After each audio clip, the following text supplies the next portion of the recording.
مولا علی شیر خدا سے مروی ہے کہ نبی پاک علیہ السلام کے دنیا سے پردہ فرمائے ہوئے ابھی 3 ہی دن ہوئے تھے، اور 3 دن بعد ایک اعرابی آیا اور اس نے آ کر نبی پاک کی قبر پر اپنے آپ کو گرا دیا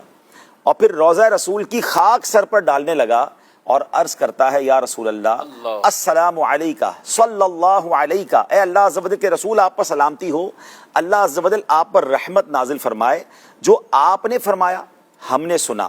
اور جو آپ علیہ السلام پر نازل ہوا اس میں یہ آیت مبارکہ ہے وَلَوْ أَنَّهُمْ إِذْ ظَلَمُوا أَنفُسَهُمْ جَاءُوكَ فَاسْتَغْفَرُوا اللَّهَ وَاسْتَغْفَرَ لَهُمُ الرَّسُولُ لَوَجَدُوا اللَّهَ تَوَّابًا رَحِيمًا۔ اگر جب وہ اپنی جانوں پر ظلم کریں، ناظرین اس کا پہلے اس آیت کا معنی سن لیجئے گا، اور اگر جب وہ اپنی جانوں پر ظلم کریں تو اے محبوب تمہارے حضور حاضر ہوں، پھر اللہ سے معافی چاہیں اور رسول ان کی شفاعت فرمائے تو ضرور اللہ کو بہت توبہ قبول کرنے والا مہربان پائیں۔ 3 کنڈیشنیں ناظرین اس میں، یہ یاد رکھیے گا، اپنی جانوں پر ظلم کریں یعنی گناہگار ہم ہیں گناہگار، ٹھیک ہے نا، اور محبوب علیہ السلام کے حضور حاضر ہو جائیں اور پھر اللہ سے معافی چاہیں اور اللہ کی بارگاہ میں نبی پاک ان کی شفاعت کر دے تو پھر اللہ کو بہت توبہ قبول کرنے والا مہربان پائیں گے۔ اس اعرابی نے، اس گاؤں سے آنے والے نے نبی پاک کے 3 دن دنیا سے پردہ فرمانے کے بعد قبر انور پر جا کر یہ عرض کیا اللہ اکبر، پھر کہتا ہے حضور میں نے اپنے آپ پر ظلم کیا ہے،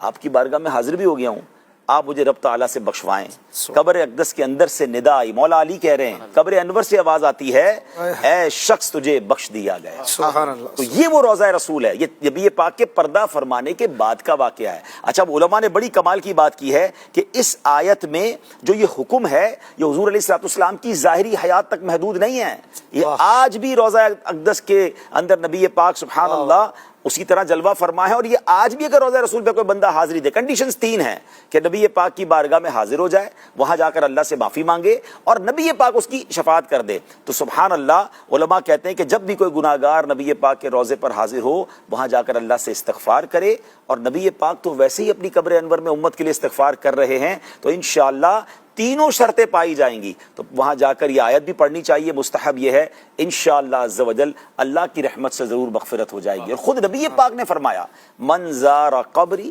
وجبت لہو شفاعت، جس نے میری قبر کی زیارت کی اس کے لیے میری شفاعت واجب ہو گئی۔ ایک اور بڑی پیاری حدیث ہے، مدینے جانے کا ایسا شوق بڑھاتی ہے نا، میرے آقا فرماتے ہیں من زارنی بعد موتی فکأنما زارنی فی حیاتی۔ ہائے ہائے ہائے، آقا فرماتے جس نے میرے پردہ فرمانے کے بعد میرے روضے کی زیارت کی وہ ایسا ہے جیسے اس نے میری حیاتی میں میری زیارت کی۔ وَمَن مَاتَ بِأَحَدِ الْحَرَمَيْنِ بُعِثَ مِنَ الْآمِنِينَ يَوْمَ الْقِيَامَةِ، آقا فرماتے جو ان دونوں حرمین شریفین میں سے کسی ایک میں مر گیا تو قیامت کے دن امن والی جماعت میں اٹھایا جائے۔ اس کا مطلب یہ ہوا کہ مدینے کی حاضری بھی شفاعت دلاتی ہے اور مکہ مدینے کی موت بھی شفاعت دلاتی ہے۔ یہ کیسا شہر ہے جہاں زندہ زندگی میں حاضری دے دیں تو بھی شفاعت ہے، اور اگر وہیں انتقال ہو جائے ایمان کے ساتھ تو سبحان اللہ، طیبہ میں مر کے ٹھنڈے چلے جاؤ آنکھیں بند، سیدھی سڑک یہ شہر شفاعت نگر کی ہے۔ تو آج کے دور میں تو ہم گناہ گاروں کے گناہ ہی اتنے ہیں، تو بس تڑپ بڑھتی رہنی چاہیے اور یہی عرض کرتے رہنا چاہیے کہ یا اللہ میری شفاعت کا انتظام ہو جائے گا، میرے لیے آسانی ہو جائے گی، تو یا اللہ مجھے نبی پاک کے روضے کی حاضری عطا فرما۔ اور جب وہاں جائیں تو قبلہ شیخ طریقت امیر اہل سنت نے حاضری رسول کے بہت سارے انداز میں ایک بڑا پیارا انداز بھی عطا فرمایا کہ بارگاہ رسالت میں جا کر یہ سوال کی تکرار کرے اور یہ سوچ کر سوال کرے کہ نہیں سنتا ہی نہیں